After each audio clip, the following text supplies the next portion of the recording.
Now let me show you how you can use optimized algorithm in order to solve longest repeating character replacement task. So let's visualize this technique algorithm. So in that case, our k, which is allowed replacements which we can do, is equal to 1. And again, we will have 2 pointers here, left and right, which will start from the beginning of our array. So let's start. So our window size become equal to 1 because we have only one element in our window, and maximum frequency is equal to 1 because again we have only one element here, and we will need to subtract from all elements from our window the maximum frequency, which will be equal to 0, which means that we need to make 0 replacement in order to get longest subarray, let's say, in this window. So we can move our right pointer to the next element to the right. Here the window size will become equal to 2, maximum frequency will be 2. We subtract this frequency from all elements from our window, which again will be equal to 0, which is less than allowed replacements. So we can move to the next element.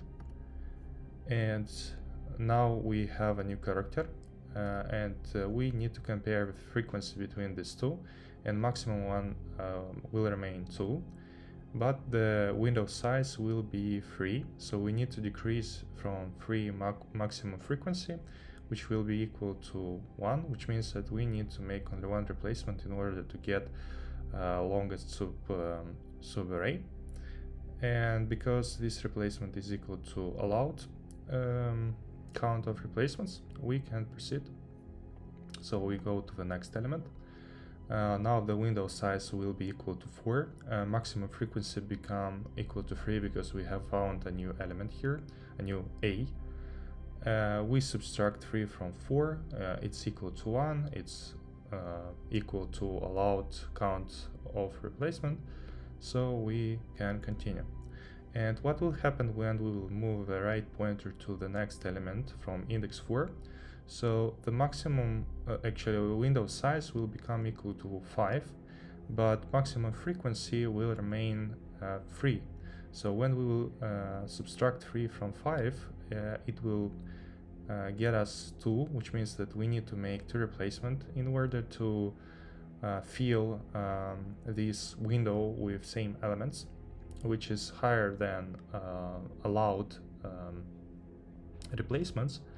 So in that case, we will need to move index from left to the next element, and we will have this picture.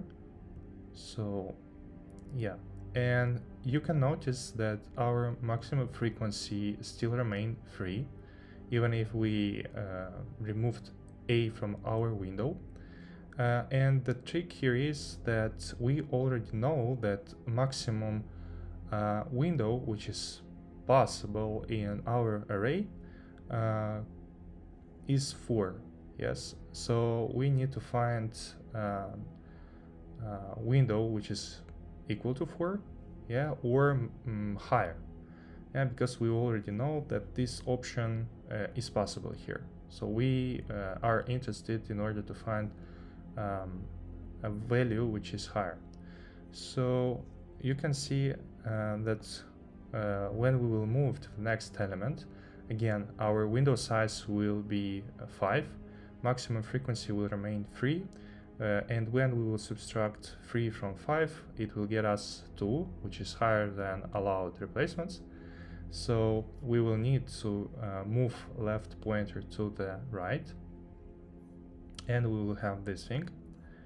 And when we will find a new maximum frequency, we will decrease it from window size. We will get 1, which is equal to allowed replacements, and now our window will remain 5, of size 5, because we already know that it's possible in our array, and we want to find a higher value. Yeah, and we will do the same steps until we will not find a better option, or we will not find. Yeah.